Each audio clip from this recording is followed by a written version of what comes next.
Donald Trump has had a bad week. 5 things have gone badly wrong for him. I listened to President Trump's speech tonight where he said once again that the Strait of Hormuz is not America's problem. The United States has its own oil, he says. Let the countries that use the strait go in and get the oil themselves. If that were true, someone should explain why American gas prices have jumped more than 30% since the war began. Oil is a global commodity. It doesn't matter how much you produce at home. When 20% of the world's supply is taken off the market, the prices go up everywhere.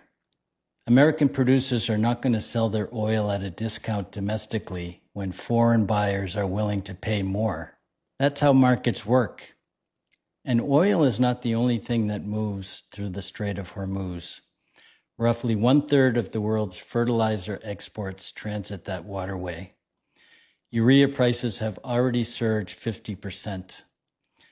That hits American farmers right in the middle of spring planting season for corn and soybeans. Aluminum, petrochemicals, plastics, and liquefied natural gas all flow through the strait. The Dallas Federal Reserve estimates this disruption could cut global GDP growth by nearly 3 percentage points this quarter. Goldman Sachs has raised its U.S. recession odds. The IEA has called it the largest supply disruption in the history of the global oil market. The United States and Israel launched this war without consulting with NATO allies. The strait is closed as a direct consequence of that decision. And now the president is telling the allies, who had nothing to do with starting the war, to go in and clean up the mess. And if reopening the strait is so simple, why hasn't the most powerful military in the world not done it? Iran's navy has been destroyed, according to the president. Their military has been decimated, yet somehow they still control the waterway. A country the president describes as nearly defeated is holding the global economy hostage, and the United States doesn't seem to have an answer for it. The contradiction is hard to ignore. You cannot simultaneously claim total military dominance and also say the strait is someone else's problem to fix. If Iran is as broken as the president says, then reopen the strait. If you cannot, then maybe Iran's position is not as weak as tonight's speech suggested. Just finished listening to Donald talk. It sucked as usual, but it wasn't a long speech. It was survivable. He said something along the lines of, like you've never seen, excuse me, like you wouldn't believe it. He said something like that 11 times. He mentioned Israel specifically at least 3 times. He started out by talking about going to the fucking moon, doing around the world on the moon, and then coming back. And then he talked about Venezuela, and then he said, Iran, we're actually there to help. What we're doing is helping, and nobody's fucking helping us. We're just doing it all by our lonely, but it's because we're being nice. He said, October 7th, no one's ever seen anything like it. 9/11. We nuked Japan twice, back to back. He said, thank God that he got rid of our joint peace agreement that we had with Iran under Barack Hussein Obama. Because if he didn't get rid of that, Iran would have already exploded the entire Middle East off of the map, and Israel, specific. Whole Middle East, and also Israel. He said, thank God we're in Venezuela. We have so much fucking oil, and we're getting it also from our good homegirls in Venezuela, but we also have the number 1 most oil reserves here in these United States. We never needed anybody for anything. The Strait of Hormuz, that doesn't even fucking have anything to do with us, because we don't get anything from anybody. We don't get any oil from anybody. And the gas prices are high right now, but it's okay because it's for your grandkids. And the only reason that they're high right now is because Iran is being mean, which is why we're over there. And also, our objectives are almost done, but we're going to continue bombing the shit out of Iran for the next 2 to 3 weeks. weeks, but we're in talks with them, but we are going to continue being merciless and slaughter. But we're talking to them about it. The Hormuz Strait, don't even worry about it. It'll open naturally. It'll just open up naturally, direct quote. He went to see the families of all 13 dead military members from the United States who died in whatever the fuck this is. And what they all said to him is, please, sir, finish the job.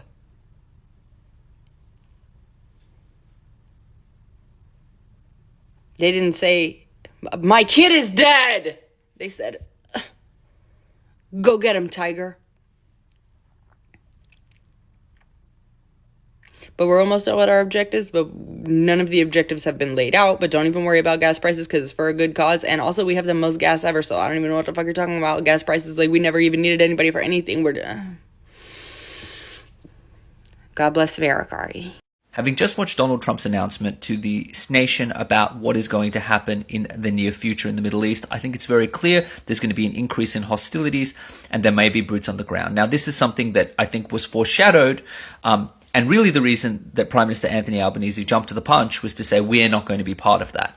But there's going to be an increase, I think, in fuel prices and economic stress because of it. Now, that's the first reason. I think that is because that speech, notwithstanding we've won, was a speech that was about warmongering and belligerency. The second reason is that there is so much content coming out of a lot of spicy dancers and people working in those industries who are saying, we've got military personnel coming in and telling us they're about to be deployed. And it's a canary in the coal mine, right? If people are spending up big and using up their resources before they go, it's usually a sign of a deployment. So I think that this press conference foreshadows deployment in the Middle East. Now, strategically, I don't know why that's a good idea. I think it's going to be a very poor decision, but this is the timeline we're locked into. Follow me for more legal TikTok. So the Republicans are now talking about taking money away from your health care to go and fund Trump's new war in Iran. Isn't that interesting how that works? You know, they ran on this idea of America first, and nothing screams America first more than taking money away from you to go throw bombs in another country. And look, Republicans, you can't blame anybody else now. I mean, you guys control the House, the Senate, the White House. You've got everything. Remember that big landslide you said you had just a year ago? So you own this now. This is your decision. Trump's got money to go give tax cuts to the richest people on earth. He's got money to go and blow up other places, but he doesn't have money to fund you seeing a doctor. How's your healthcare premiums? Oh, that's right. They're up 26% this year. So in case this wasn't obvious, let me make it real plain for you. The war they're fighting is not just against Iran, it's against you. It's a war on you. They defunded your life to make rich people richer and to blow up people they don't like. If that's not a heist, I don't know what is. Ladies and gentlemen, it has happened. Donald Trump just signed an executive order designed to give the president the power to decide who votes in America. This is the order, and I'll have to do a few videos about this, and of course I'm working on a deep dive for my Substack, but please listen to what I have to tell you and share this video because this is very important. Nothing about what you see behind me is constitutional or legal because through this order, the president unilaterally grabs powers that the Constitution clearly assigns to each state or to Congress. This executive order does a few things. Number one, under the claim that it's necessary to prevent non-citizens from voting, it establishes a national voter verification system, which is essentially a list of people that the White House says are authorized to vote. Number two, it builds a system that centralizes citizenship verification and prohibits the U.S. Postal Service to send mail-in ballots to people who who are not on that list. Before I go on, to really have teeth, the executive order requires the cooperation from each state, because the White House can remove people from its own roles, but you're still voting in your state, so it's the state that has to remove you from its roles for the executive order to really be effective. Of course, states like Texas and Florida will be happy to cooperate with the president, but what about other states? And that's where the third thing the order does comes into play. It ties federal funding to state cooperation. The President of the United States unconstitutionally will hold funding hostage until states comply. What's also concerning is the fact that this order has absolutely no structure. It doesn't have any remedy for those that are mistakenly, let's say, told they can vote. It doesn't say what funds will be withheld, and doesn't explain what state cooperation even looks like. It also doesn't explain what authority the president has to tell the states or Congress what to do, or to tell the Postal Service not to deliver mail, or to withhold funds that have been appropriated previously by Congress. This is not an executive order. It's an unconstitutional power grab. And it's not going to make our election safe. It will create chaos and deny voting rights. Of course, I'll do more videos and more articles on my Substack to go into the nitty-gritty details about this unprecedented act by the president. But I think it's time to tell Congress to act. And at this point, the only action that I see is impeachment. Did Trump just signal that the United States could leave NATO? And if they could, how would that look like, and could Congress stop that? If you don't know, Trump just gave an interview in which he said that he is beyond reconsidering the United States being a member of NATO. And so, could the U.S. actually leave NATO? Under Article 13, a country can withdraw from NATO. It's a one-year process, but more than likely the United States would not. There would be so much pushback from Congress, and they would put so many obstacles in the way that it would take multiple years. By the time any kind of real decision would be made, a new president would be in office, and that president would understand the importance of NATO and what NATO does, and would say, we're not doing that. We're staying with NATO.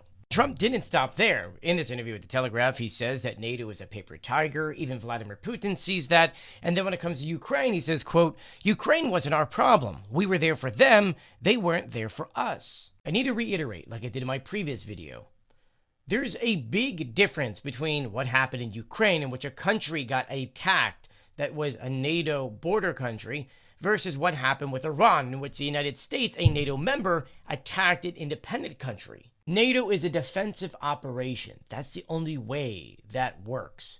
And so if you're a NATO country who starts a war, then no, NATO does not come to your aid. I want to leave you a quote from the Polish defense minister who warns, quote, there is no NATO without the United States. True, adding later, but no strong United States without allies either.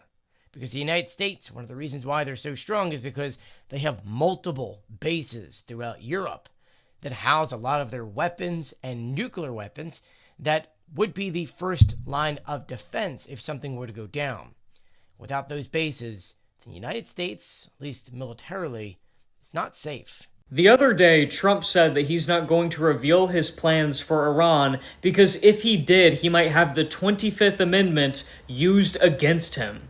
That's when a president is removed from office because they're unable to do their job. And in this case, it's probably because of insanity. Because this plan of his is so insane that he's even worried that his own loyalist cabinet members might try to remove him from office from how crazy it is. I am fully convinced that Trump is trying to cause World War III, and the 25th Amendment does need to be used. Like, he needs to be taken out of office as soon as possible for the sake of preserving humanity. This guy is fucking insane, and he's admitting it to everybody, and everyone's just, laughing it off and not taking it seriously. It's crazy. Do you think Native Americans today are birthright citizens under your test and under your friend's test? I think so. I mean, obviously they've been granted citizenship by statute. Put aside the statute. Do you think they're birthright citizens? No, I think the clear understanding that everybody agrees in the congressional debates is that the children of tribal Indians are not birthright citizens. I understand that's what they said, but your test is the domicile of the parents, and that would be the test you'd have us apply today, right? Yes. So if a tribal Indian, for example, gives up allegiance to... Born today, birthright citizens. I think so on our test, yeah, if they're lawfully domiciled here. Okay. I'm not sure, I have to think that through, but that's my reaction. Here's the update on birthright citizenship. The Supreme Court was very skeptical of Trump's arguments that the 14th Amendment does not apply to every human being who's born in the United States. Only certain people who are subject to the jurisdiction of would become U.S. citizens at birth. Multiple reports are saying that the justices of the Supreme Court across the board questioned the administration's position and did not sound eager to overturn birthright citizenship precedent. So what does this mean? It means this is not looking like an easy win for Trump, because even the conservative justices, based on reports, were not on board. Chief Justice John Roberts questioned the legal foundation and practical consequences of Trump's position. Neil Gorsuch and Amy Coney Barrett, also conservative judges, raised concerns about how this would actually work in practice and whether the interpretation even makes sense that not every child born in the United States is a U.S. citizen. So that's huge when conservative justices start questioning your theory. It means the argument is on shaky ground to begin with. And of course, liberal judges pushed even harder. Ketanji Brown Jackson challenged both the history and real-world consequences of overturning birthright citizenship. Justice Sonia Sotomayor pointed directly to United States v. Wang Kim Ark and basically asking, do you really want us to overturn 150 years of Supreme Court precedent? Trump showed up, he left early, obviously wasn't happy with the questioning. Now the outcome is not guaranteed. We won't know their decision until June. We have some news right now. Donald Trump just said the quiet part out loud. Speaking to a group of folks at the White House, he says, we're a big country. We're fighting multiple wars. We can't take care of daycare, Medicaid, Medicare. That's a direct quote from the President of the United States, who is speaking tonight, and ahead of his speech to the nation tonight, he's saying that his speech tonight will be about how, quote, great I am, referring to Donald Trump himself. He's saying that the United States can't do everything from Medicaid to Medicare because we're fighting these wars. And then he proceeded to tell Erica Kirk to sue Drewski, the person who made that parody video that has gone more viral than pretty much any video Turning Point USA has ever had, or Erica Kirk has ever had, and has enraged Republicans. So that's where the president's focus is right now, ahead of a consequential speech where he's expected to try to seek an off-ramp to this war in Iran, try to end the war in Iran. But at least right now, that's not what he's focused on. As always, spread the word. Follow along, stay up to date on all the news you need to know about. I'll have another update for you very soon. Because the United States can't take care of daycare. That has to be up to a state. We can't take care of daycare. We're a big country. We have 50 states. We have all these other people. We're fighting wars. We can't take care of daycare. You got to let a state take care of daycare, and they should pay for it, too. They should pay. They have to raise their taxes, but they should pay for it. And we could lower our taxes a little bit to them to make up, but it's not possible for us to take care of daycare. Medicaid, Medicare, all these individual things, they can do it on a state basis. You can't do it on a federal. We have to take care of one thing, military protection. President Trump has said this morning that he's considering pulling the US out of NATO. You've just talked about looking at a new long-term partnership with the EU, including on security. Is this an acknowledgement that Britain's long-term security relationship with the United States is about to change? Well, let me say a number of things in response to that. Firstly, NATO is the single most effective military alliance the world has ever seen. And it has kept us safe for many decades, and we are fully committed to NATO. Secondly, that whatever the pressure on me and others, whatever the noise, I'm going to act in the British national interest in all the decisions that I make. And that's why I've been absolutely clear that this is not our war, and we're not going to get dragged into it. But I'm equally clear that when it comes to defence and security and our economic future, we have to have closer ties with Europe. That's why we had the summit last year. This year, as I've just announced, there'll be a further summit. We will make good on the commitments that we put in place last year, but we will also go further in relation to the alignment.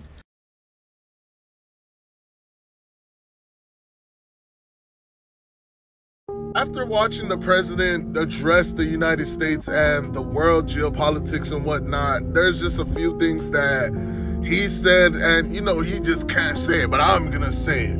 listen, all of y'all bitch ass countries that's a part of NATO and all that extra shit, right? Once this whole conflict is done, all of y'all are grits, each and every one of y'all. Because as of right now, the American government was supplementing 70% of all NATO and whatnot, right? Spending all this money, and you telling me we can't land no planes in your fucking country? Y'all some bitch ass niggas, that's one, bro. And y'all call yourselves allies. I remember everybody was talking about how, oh, Israel is America's dad. It's looking like Israel is the only country that's really a fucking ally. And back in the day, like, bro, literally a few days ago, I was like, nah, bro, I'm not really fucking with them all that much. Nah, fuck that. They're the only ones that really came to help America out. It's like, bro, it's like having some brothers or cousins or some shit like that.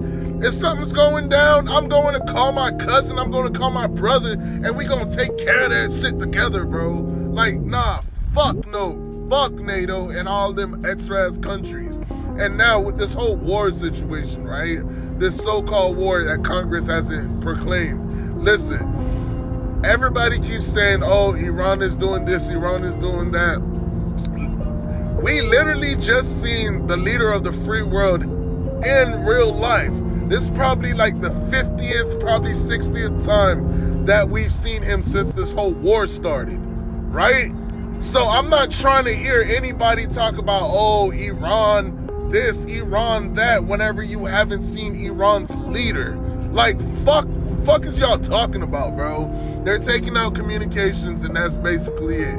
And all these other countries, right?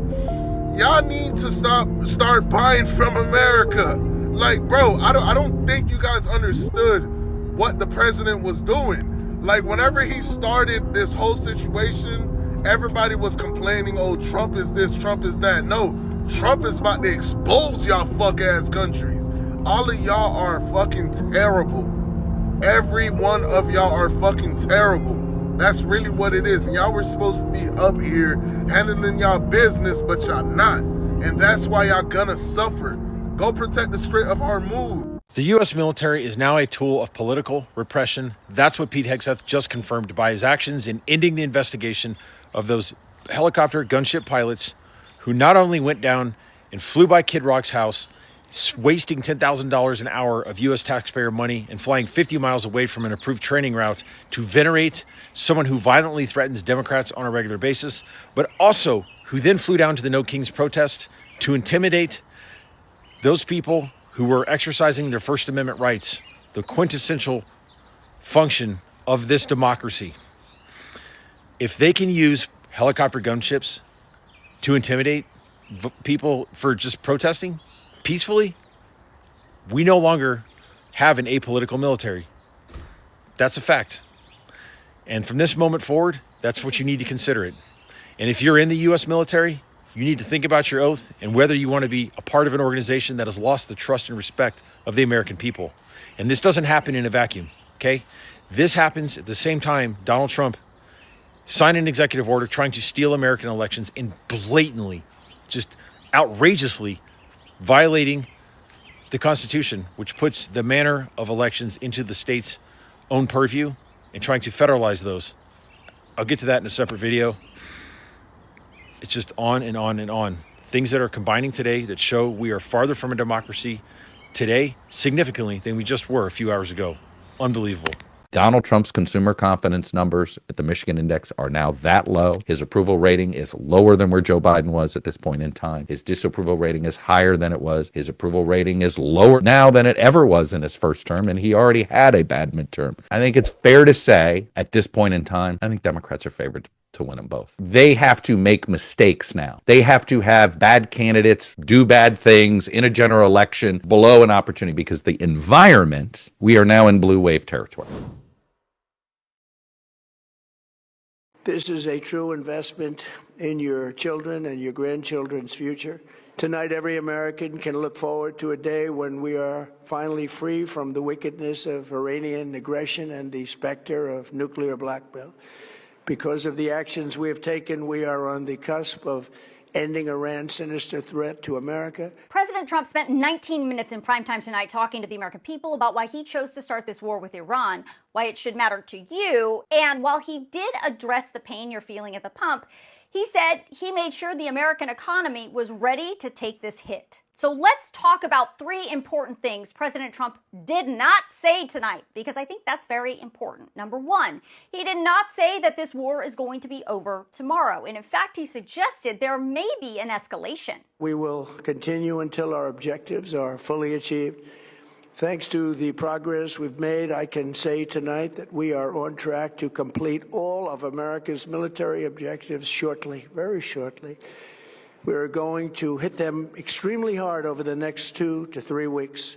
We're going to bring them back to the Stone Ages where they belong. Just so we're clear on the timeline, on February 28th, when Trump launched Operation Epic Fury, he said the timeline to finish it was going to be between 4 to 6 weeks. Since then, he has said we are ahead of schedule. Well, we are currently in week 5 of this war, and now Trump is saying maybe we'll be in this thing for 2 to 3 more weeks. Number 2, Trump did not say there was any kind of breakthrough on a deal with Iran to end this war, even though just this morning he said Iran's president had asked him for a ceasefire.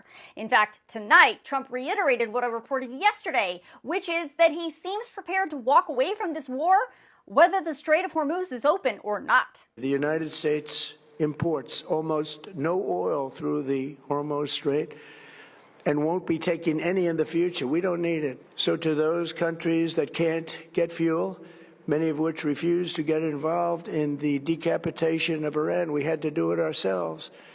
I have a suggestion. Number 1, buy oil from the United States of America. We have plenty. We have so much. And number 2, build up some delayed courage. Should have done it before. Should have done it with us, as we asked. Go to the Strait and just take it. When this conflict is over, the Strait will open up naturally. It'll just open up naturally. Not sure how it's going to just open on its own. I also should point out that the president said nothing tonight about the Monday deadline that he set for Iran to reopen the Strait. Remember, he's delayed it a couple of times, and he said he was going to obliterate Iran if they didn't open it. Well, quick fact check here. As I told you in this video last night, it is true the United States does not get much oil from the Strait of Hormuz. You need to understand that oil is a global commodity. That means the closure of that strait impacts your gas prices even here in the United States. And if it stays closed, your gas prices will probably stay high. Think logically. If Trump is right and the closure of the Strait of Hormuz doesn't impact America because we have so much oil, then why are our gas prices over $4 a gallon? And the number 3 thing Trump did not say tonight is he did not announce any kind of new way to try and get those gas prices down, because he said, you got a big tax refund? Many Americans have been concerned to see the recent rise in gasoline prices here at home. The United States has never been better prepared economically to confront this threat. You all know that. We built the strongest economy in history, but we had to take that little journey to Iran to get rid of this horrible threat. With our historic tax cuts, where people are just now talking about receiving larger refunds than they ever thought possible, they are getting so much more money than they thought. That's from the great big beautiful bill.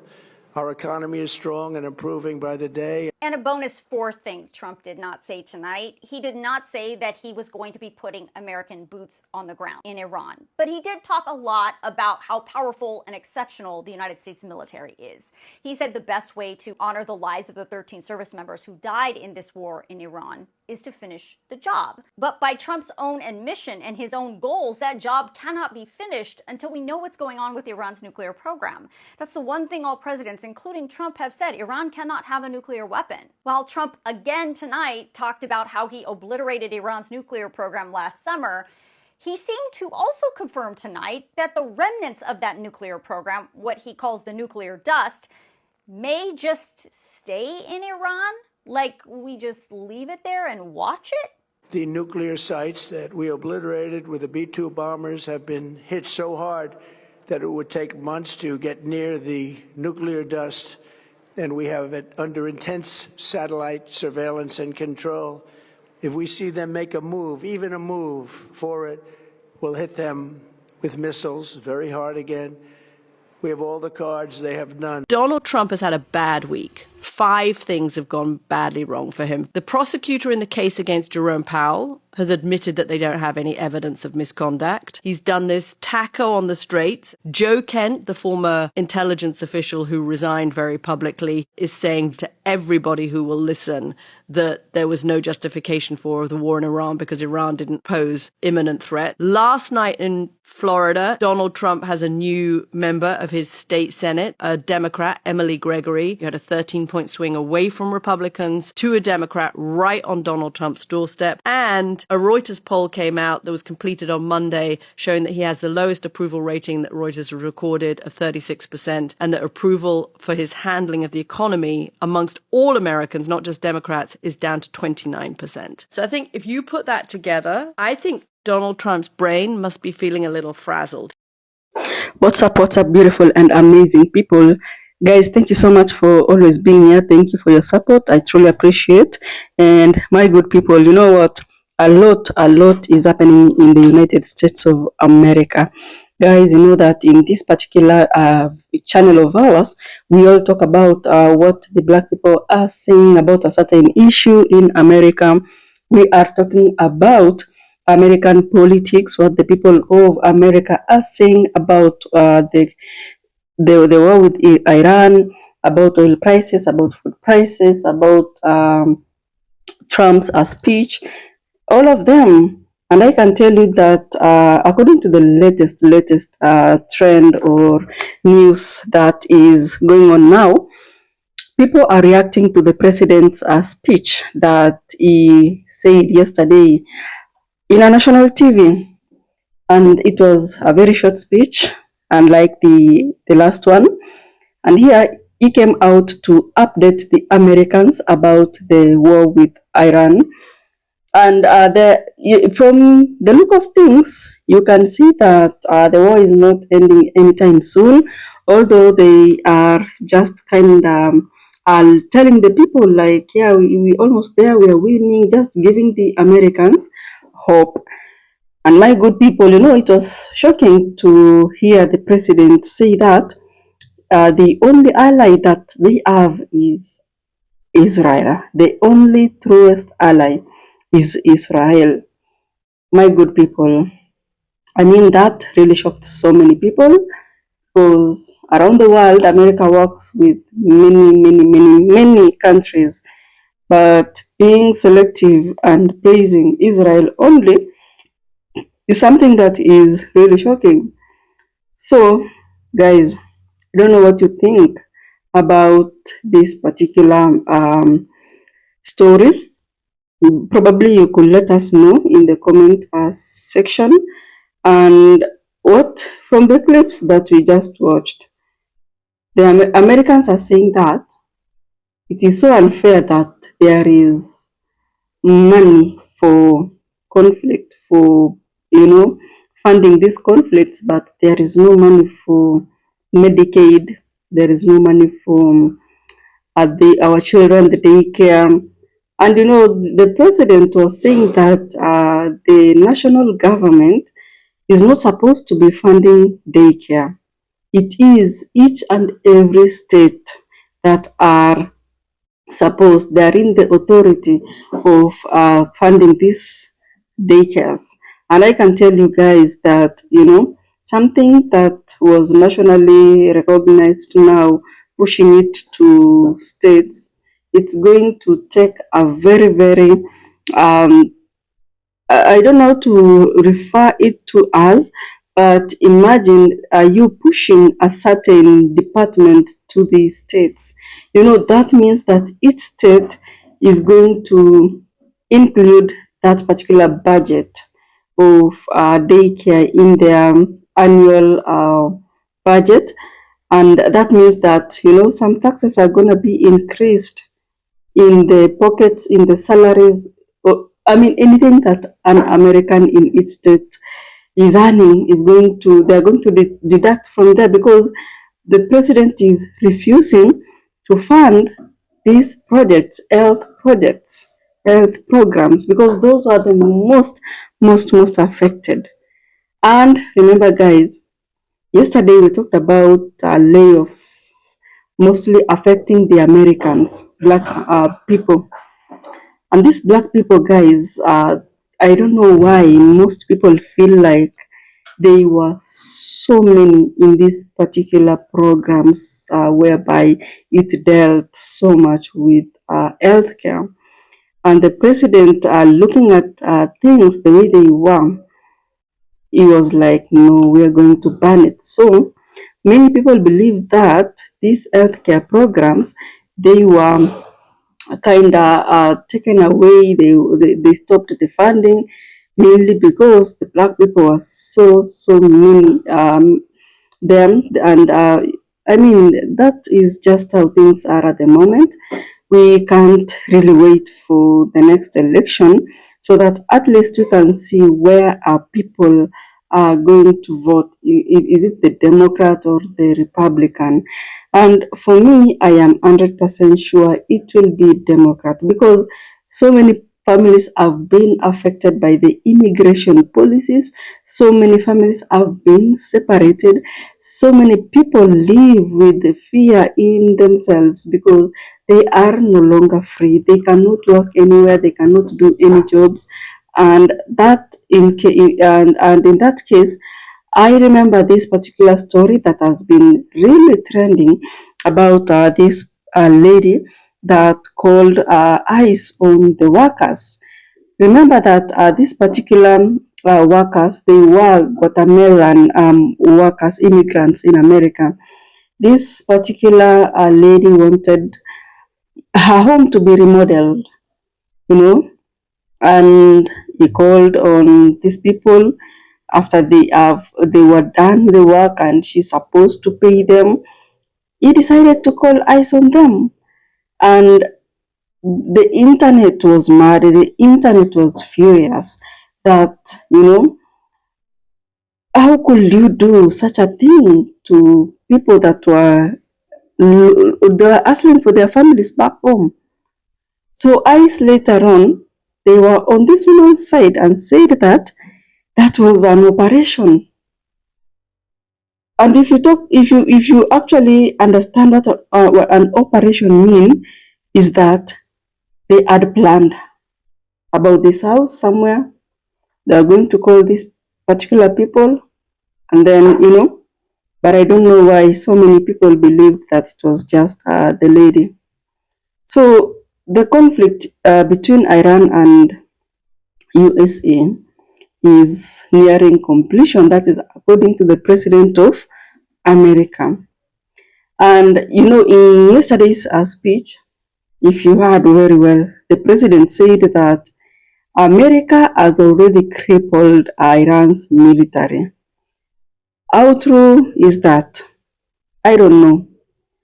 So he also warned that United States of America could actually still escalate attacks around the world, and not really around the world, around Iran, and they were going to target infrastructure.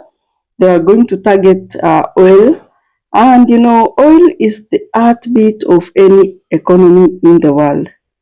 So, as much as he told us that the war is almost is nearing completion, he did not mention the specific timeline of when this war is going to end. And guys, this war is something that many Americans don't want anything to do with it because it is harming them, it is hurting them inside out. So, when oil prices go up, it's those common people, the common citizens, that are being affected. The rich are not affected because they can afford it.